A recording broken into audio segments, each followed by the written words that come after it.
Let's go now. A little life out here.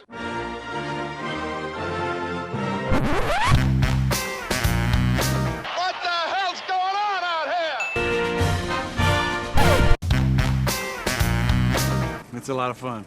Keep it Hello fun. everybody, welcome to the UK Packers podcast. As usual, I'm your host at SteeDDNFL on Twitter, and of course follow the group at UK Packers, and it's another book review. So this is the one that I promised to do.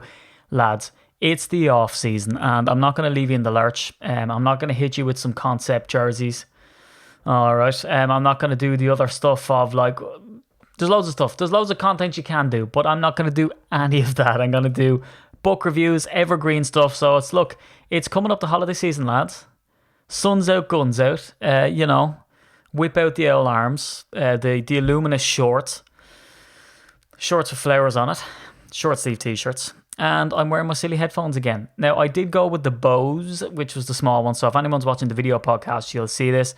I'm going for the big mufflers now because I wasn't quite happy with the sound levels of the last one. So I put it down to the quality control, which is also me. And I didn't like it, so I'm after switching to this one, which better allows me to A, look silly, B, cover more of my face, and also monitor the sound levels, which I'm looking at right here. So if I'm getting distracted, I'm either looking at the notes or the sound levels. But anyway, how has everybody been? Are you surviving in this off season? Now, do we have thousands of listeners to the podcast? Yes, we do. Do I have thousands of watchers on YouTube? No, I have like 40 people. We've got 300 subscribers, but only like 20 views on the last Jason Will They excerpt. Now maybe, lads, it could be a number of things. You're not big into YouTube. You hate my face. Maybe, I don't know what it is. Just get onto YouTube, watch it, consume it, enjoy it, and all the rest, because more importantly, lads, it takes me a very long time to do it. Video takes ages, unbelievably so. But anyway, back to this. A bit of housekeeping before I get on to this book review. But what I'm saying is it's summer, because sometimes I edit the podcast and I'm like, it's too late to go back and correct what I meant to say there. But what I mean to say is it's summer, so you're going on holidays, so you're going to bring a book, bring this one, or Jerry Kramer, which is another one that I did. That was my point, because I know I'd be editing that after and I'd be like, oh my god, Stephen, stick to the goddamn point. So that's the point. Going on holidays, get a book, read it, and I'm hoping that this is helpful for you. But anyway, housekeeping. The July Raz, the 1919 club items are up. First prize is a Morgan Burnett signed jersey. The second prize is a Jared Cook signed football. So two very different items. Entry, £4. How do you do it? Go onto our page. We put the link all over social media, so make sure you get all over that. And you'll see where to sign up for that. It's 1919 Club on ukpackers.co.uk. So get on there. Look, lads, it allows you to enter a draw of £4 and potentially walk away with a jersey worth about £120 or a signed football worth about £60 to £70. They all come with certificates of authenticity. And again, like, we have signed merch. You'll see signed merch around here. And I'm actually got the flag behind me that I've got signed by a bunch of Packers players over in Green Bay when we go on our annual trip, which I'll raise now for like 30 seconds. But yeah, spend £4 and get some signed merch. We do not stock anything that isn't genuine, that doesn't come with a COA. So if someone, contacts and says, oh, I've got this thing, it doesn't have authenticity, he could be in his basement signing that. So we always make sure that we have certs for all of the stuff that we get in to protect you. And also, like I'll say, and I'll probably end up flashing on the screen, if you want an item, by all means get in contact and we'll try price the item and get it over for you for as cheap as possible, because it's a fan club, lads. We just want to get the signed merch in your hands for as cheap as possible. If we can import everybody's together and get them in and pay the import charges and spread them across, well, then everybody gets it much cheaper. The same with the delivery. All right, that's as simple as it is. The annual trip, as you can see, the flag has been signed by a bunch of people. We've met Jordy Nelson. I would run through the lot, but hit the website and there's like a little thing you can see all of the people that we've met, all the players. So we go autograph hunting. Is that not your thing? You get to go to Lambeau Field. So it's week 7 versus the Raiders. It's our cheapest Lambeau holiday yet. So you can talk to Ben at Touchdown Trips, and I've put the price on the screen. It's $1,230 after discounts. And as well as that, you can do whatever you want. I mean, you can put that up with other trips and amalgamate all of different things and fly off to different cities. The UK Packers discount applies to anybody who quotes us, gives their membership number, and goes over to the States with Ben. So there it is. Anyway, book review. So I've got copious notes again, which the people listening to the audio is fine. Don't worry about it. You won't realise sort of me sort of shifting back between my notes and the screen and trying to look around this big fat microphone. But I think this book is very, very important for a number of different reasons. And Ralph Hickok, I interviewed Ralph in the off season last year. I think it was the off season. I got this book and I was just obsessed with it. Now, I thought I'd heard about this book before because there's another book with a pretty much identical name, and an awful lot of the stuff that was used in that book is actually got from this. Now, how did that work? So Ralph, should I go there yet? Maybe I should. So I got this book anyway, and I read it and I was obsessed with it. And it's not a very big book. I used to have an English teacher, and he was an ex-Navyman, and he had no English teaching background, never went to college for it. I think he got it because he was like friends with the principal. And one of his reviews of Shakespeare was, "It's a good book, lads. It's a very chunky book." So I'm not going to get that cerebral, which is right. It's there's a prologue and an epilogue and a preface, and there's 9 chapters. 181 beautiful pages in this book, and 181 pages to the regular reader is nothing. I read it in 2 days. Again, there was a commute going into Dublin, and I pretty much devoured the whole thing, nearly missing my stop. Ralph Hickok is a great author and has a great backstory to him, and this book has a fantastic backstory. Now, slightly a tragic backstory, I guess, because it didn't sort of pan out the way I guess Ralph probably would have wanted the book to pan out. But I guess I'll get into that story now. So if you want to sort of, get into the process of it and hear it from the horse's mouth, you can go and listen to that interview with Ralph Hickok. Just type in Ralph Hickok into iTunes or UK Packers or whatever, and you'll find it. Now, in preparation for this book review, I re-listened to that again, and he's a great guy to listen to, just a super nice guy, and a really glittering media career himself. So he wrote a book and decided that he could approach Johnny Blood. Now, Ralph himself is a Green Bay native, and in fact his father was the news editor for the Green Bay Press Gazette. So Ralph, from about the age of 8 up to college, used to go in and do the play-by-play with his dad and for his dad, and they'd compile the stats. So if there's someone who knows Green Bay and the history of Green Bay, it's Ralph Hickok. He really gets it, and that's exactly why he wrote his first book. He'd met Johnny Blood before. Now again, maybe I've jumped ahead. And who is Johnny Blood McNally? He's one of the original Packers, let's say, in the sense that he was one of Curly Lambeau's. Lambeau's, I don't know why I said this. Curly Lambeau, like he's Belgian parents. He's one of Curly Lambeau's sort of go-to guys. Who was a prolific player, but the biggest stories around Johnny Blood McNally, and that's why it's called the Saga of Johnny Blood, the Vagabond Halfback, was because he was just a complete lunatic, really. I like him as well because one of the things that he first said to Ralph when he met him, because I asked Ralph, like, how, the way everyone who listens to the podcast knows by now how Irish I am. I sort of said to him, like, how Irish was Johnny Blood McNally, Johnny McNally, and he sort of said to him that it was a badge of pride for him. So when he first met him, that was one of the first things that he said to him, and he got out a piece of paper, which Ralph still has, and wrote down all the 6 to 8 names of all the Irish families that he came from. So like on both sides of his family, he was entirely Irish, from Irish immigrants that came in, which was great. So he sort of wore that as a badge of pride. Now, I love that quote, and one of the best quotes, and what will sort of tell you who this guy is that Clark Hinkle said, who's famous in his own right, next to Johnny Blood, Joe Namath looks like Little Lord Fauntleroy. So, I mean, if that'll give you an indication of who Johnny Blood was, he was a fantastic player. He was a halfback, surprise, surprise, Vagabond Halfback. And he was just an athletic freak. And, Whizzer White is a guy who's talked about in this book. And again, I'd encourage you to get the book to find out who he is. He goes on and sort of says that, he pulled out the big plays when it mattered.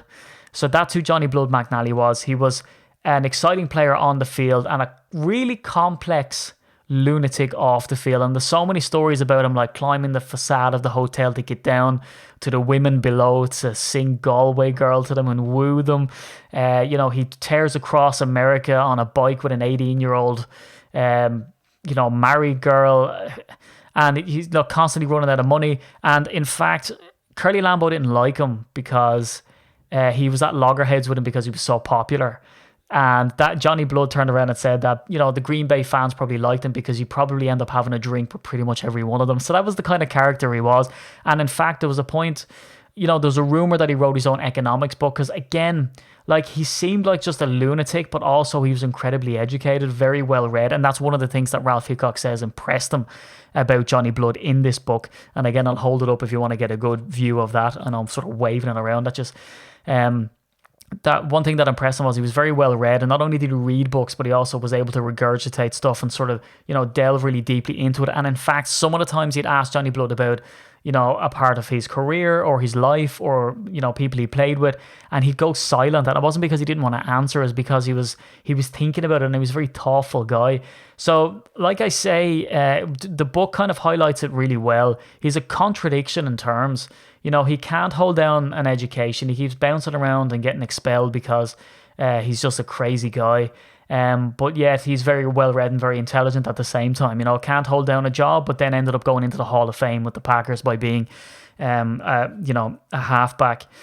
And the relationship that he had with Curly Lambeau was kind of tense at times, and about him jumping courtyards to sneak into his room and stuff. This book is chock full of, and it is the Bible for Johnny Blood McNally. And the story of this book goes that Ralph Hickok, as I said, a Green Bay boy, always had it in the back of his head that he wanted to be a writer from about 12 to 13 years of age, and then had in the back of his head, like we all do, I guess, well, I don't know, maybe you don't, about a book idea that you always wanted to write. And his was to get into Johnny Blood McNally and find out really who he was, because he met him, and all of the stories that the other ex-players that he was with in the press box when he was doing the games with his dad used to talk about Johnny Blood. I'll call him from here instead of, like analysts when they keep saying the National Football League is the NFL, you can shorten it, it's fine. So with Johnny Blood, he heard a lot about him and always wanted to delve deeper into his life. So after he wrote his book, approached Johnny and said, hey, here's who I am, here's who my dad was, and I'd like to write a book about you. Now, Johnny Blood had been approached by multiple different writers and very accomplished writers to write his story because he lived around Minneapolis and St. Paul's, and he always turned them down. But the funny story, and this is one of the stories that I will tell you from the book, and that is in the interview, so I don't mind telling you, is that he sends him this letter of a Tuesday, and I asked him what did he write in, and he said, just wrote who he was and what he wanted to do and all this type of stuff. And he gets a call on Sunday from Johnny Blood, and he's at home, and Johnny Blood calls him and says, hey, Ralph, I got your letter about wanting to write a book about me, and he says, I'm outside the paper office that you work in. Now, he lives a plane ride away, right? Ralph doesn't live around Green Bay. And so Johnny Blood had received the letter, hadn't responded, got on a plane, rode the plane. I sound like that girl from Kanye West music video. Flew in the plane across to this place, rented a car, went up to the newspaper place, parked outside and called Ralph to say to him, hey, I'm here now. This is closed. Where's your house? And he pulls up to his house, knocks on his door, and within a matter of less than a week, Johnny Blood had not only accepted the fact that Ralph was going to write the book on him, but had flown out to his place and was sitting in his house. And that's what Ralph says, that the process of writing this book took about 4.5 to 5 years. Now, Johnny was 69, 70 years of age when the book was written. But the book never came to be in the sense that, he traveled around with Johnny Blood. He brought around a dictaphone with him and took down words verbatim. He put an awful lot of work into it, went off to Canton, Ohio, got into this sort of dinner where only Pro Football Hall of Fame players got into, and he ended up getting in a really funny way. I'm not going to ruin it because it's in the book. And, he really put an awful lot of time into it. And when he finished his manuscript, Johnny Blood went and sent him a letter and said to him, look, it was in 75 or 1976, I don't want you to release the book until I'm gone. And so Ralph said, yeah, that's fine. So Johnny Blood passed away, I think it was 1985, Thanksgiving 1985. So after that, Ralph sent the manuscript to his agent, to his publisher, and said, here's the book about Johnny Blood. And he couldn't sell it to anybody. He couldn't bring it to publishing houses. They didn't want to get involved. They basically told him he didn't play for a New York team, so we don't care. So this was a book that just kind of sat then with Ralph. He didn't do anything with it. And the Packers Pro Football Hall of Fame contacted him because they knew that he'd written the book, and they said to him, can we get a couple of manuscripts, because we're thinking about getting into the publishing business in a way. And they decided not to do it, but people consulted this book for many years, including Cliff Crystal, spoke about it an awful lot in articles before it was even published. And a guy consulted the book and wrote a book and credited Ralph, and ended up getting his book published, which I think is a bit of a travesty personally, because, you know, this was the original. This is where all the work got put in, and Ralph went around with Johnny and actually became really good friends with Johnny, because Johnny Blood and Ralph met up about 25 to 30 times to write this book, you know, for 3 days at a time or a full week.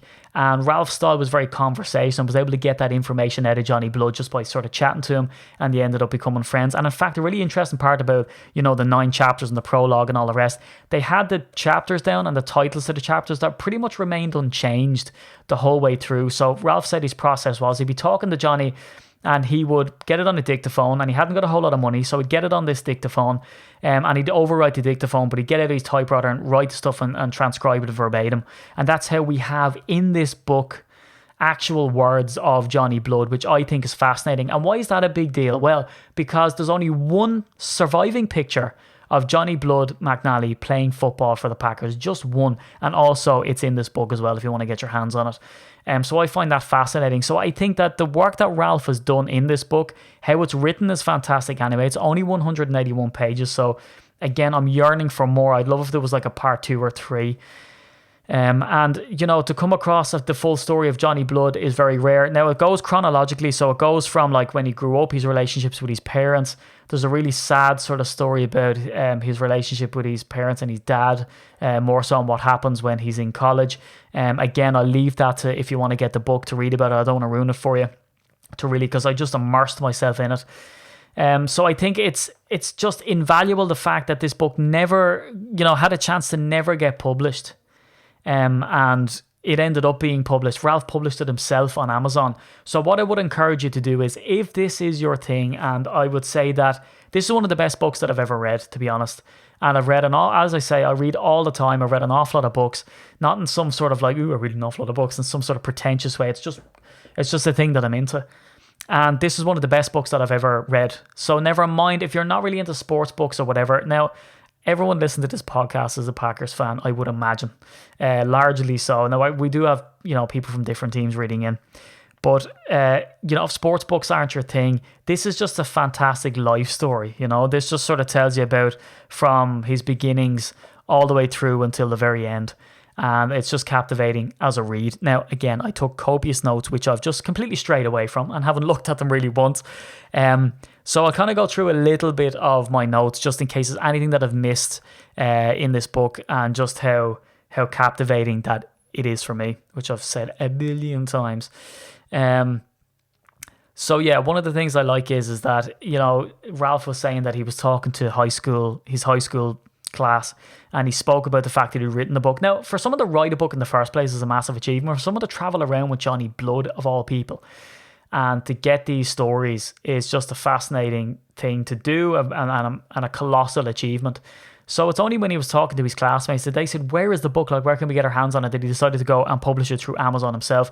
So look, what I will say is I'm not dropping links in the description. I'll drop a link in the description below, you know, trying to get some sort of like cash off the book or anything like that type of stuff. That's not what we do here. This book, search Vagabond Halfback. You can get it on amazon.co.uk, which is where I got it. I think I priced it just before coming on. It's about £12 and it's money well spent. It's paperback. And you can get it shipped out to you. And I think but the way that it's done, I think the fact that he sort of self-published it is that if you order it on amazon.com, they print off, or they have sort of copies or whatever, and you can get it within 2 or 3 days. That's what I got it. And I got this within 2 or 3 days. I thought it was going to come from the States, and all the reviews are from the States. And that's probably one thing I'd encourage too, that if you do get the book and you do enjoy it, first off, let me know, because I'll be very interested to think what you think of the book. And also leave him a review on amazon.co.uk, because it'll help him out. And I think it's, for all of the work that he put into the book, it's fantastic. And another thing as well that I will say about the book, and what gives this thing credibility, is that Ralph said that one thing that struck him about Johnny Blood was his memory. And Johnny Blood had been knocked around like every other sort of early player. And he said that when he met him, he still looked like he could play. You know, he was like 69, 70 years of age, but he only looked in his 50s. And his power of recall was unbelievable. And that he corroborated everything that Johnny told him. And everything that he told him was true. And Ralph went in and was looking at microfilm. And any of the time that Johnny said something and somebody else said something and the accounts differed, Johnny Blood was right 90 to 95% of the time, which is just incredible. Also, what gives this book credibility is there's so many stories circulating about Johnny Blood, all these sort of fantastical, mythical, urban legends, and Johnny Blood comes on and will sort of say to him, no, that wasn't true, or oh yes, that was true, and he'll correct him, and the only thing that he corrected Ralph on was sort of his factual stuff.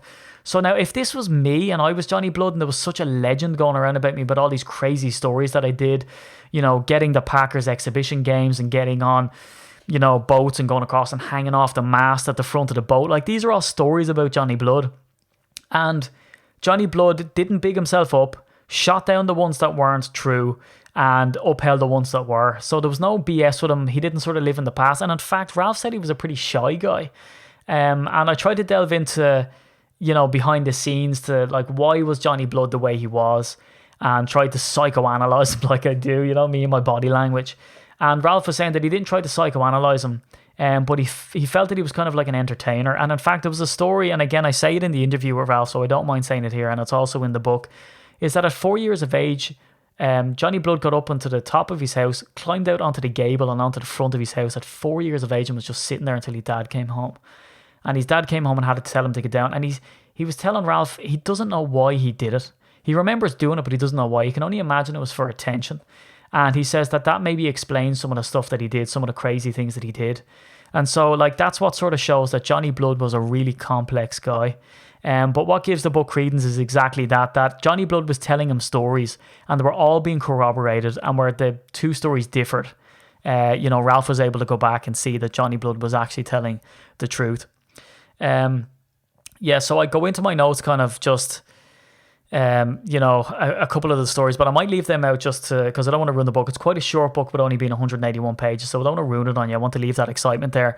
But a really interesting thing that he does in the book was he talks about Curly Lambeau and his relationship with Johnny Blood, and the fact that Curly Lambeau only had 1 year in college in Notre Dame, so he's seen as this mastermind, and we all love him, and Lambeau feel, woe betide we say anything bad about him. But the fact of the matter is he did only have 1 year in college, and that was Knute Rockne's first year of coaching as well. So when he brought back, he had like the Notre Dame box and the Notre Dame shift and all this type of stuff, but he didn't have a whole lot of experience. So Johnny Blood was one of the only characters to be able to stand up, go up and correct Curly Lambeau's plays, because Curly Lambeau would chalk up some stuff that actually physically wasn't possible, and Johnny Blood was the only one, after consulting with the players, and they say, yeah, Johnny, you're the only one who can do it. He used to go up and correct it, and they had a pretty tumultuous relationship as well, Curly and Johnny, and that's detailed in the book as well, and the kind of aftermath of him playing, and the fact of Curly Lambeau trying to get rid of him and benching him at times. So that part of it is really interesting as well. There's a great game, play breakdown of just sort of the stuff that he did, which you wouldn't be able to get unless you went through the microfilm yourself. And that's what Ralph Hickok has done for us in this book as well. Also, you get advice from the grave, which is pretty eerie, where Johnny talks about the players that should be in the Hall of Fame. And he talks about, Dilvig and Llewellyn and all these characters that our own Peter Jones does be talking about to get in to the Hall of Fame. So he sort of vouches for these guys and says, like, I'm in, they should definitely be in. So it's great to see. And we have that sort of the anniversary of the Hall of Fame where they're going to be getting more senior players in, so maybe some of these guys are in with a shout this time around. Do I have anything else to say from the final thing is I asked Ralph, did Johnny ever try to remove anything from the book? Was anything ever said? And then he turned around and said, because I was conscious that he turned around and said to Ralph, don't release it until I'm gone. So was he ashamed of anything that he said, or had he told him a story then going further than that, and he was like, no, I don't want to talk about that? Because he famously didn't talk about his first wife at all with Ralph, and he was married for between 7 to 10 years to his first wife. Again, not that it's any of our business, but I just thought that he was very open with some parts but not open with others. So when I asked Ralph then about, like, did he ever say anything that he wanted to take back? And Ralph said no. He'd only ever correct him because Ralph would type it up and show him. And Johnny don't turn around and sort of say, no, that's fine. Or, oh, that factual thing, yeah, if you change that, that was this year or that player or whatever. But he never asked him to take anything out of the book, which shows that this account in this book is really an authentic account of his life as Ralph was able to capture it, and it's captured pretty well. So that's what I'll say about it. So I would strongly recommend going on and getting the book, lads. Go on to Amazon, and hopefully a good chunk of that money then goes to Ralph, the one that Amazon doesn't cream off for all of his work, because I think this is the definitive account of Johnny Blood McNally stuff. And when you have Ralph up talking to Cliff Crystal, and Cliff Crystal picks Ralph Hickok's brain about Johnny Blood, it goes to show that Ralph is the authority on him, and the fact that they became friends is really cool too. So anyway, there's my review, my second book review, which was, had copious notes, and I strayed from every single one of them. And I would recommend as well, lads, go on and listen to the interview with Ralph Hickok. He can say far better than I can, a sort of scatty Irishman. So yeah, that's it. There's the review. So this will be up on YouTube. It'll be up on SoundCloud and iTunes and Spotify if you want to get me there as well. And as usual, lads, thanks so much for listening, and ladies. And if you want to come on the trip, all of that details are at the start. And again, you can get your spot in that 1919 club raffle as well. But look, I'm here with you. I'm here with you throughout the off season. I told you I wouldn't leave you. We're in this together. Come on.